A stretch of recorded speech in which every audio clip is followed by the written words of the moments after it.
শেষ রহমত। ঈদুল আজহার দিন কোনো বৃষ্টি ছিল না, কিন্তু ঈদের দীর্ঘ ৬ষ্ঠ দিনে আজ আকাশে মেঘ ঝরে নামছে। প্রিয় ভিউয়ার, আপনারা দেখতে পাচ্ছেন বৃষ্টির ফোঁটা গড়িয়ে গড়িয়ে পড়ছে। আর এই প্রচণ্ড গরমের কারণে মানুষ অস্থির হয়ে পড়েছিল।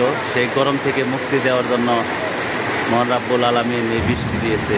বৃষ্টির কারণে মানুষ এখন স্বাচ্ছন্দ্যে একটু গরমের হাত থেকে মুক্তি পাবে।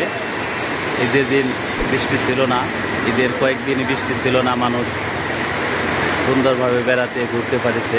কিন্তু ঈদের পরে আজ ৬ষ্ঠ দিনে বৃষ্টি আপনারা দেখতে পাচ্ছেন। প্রিয় ভিউয়ার,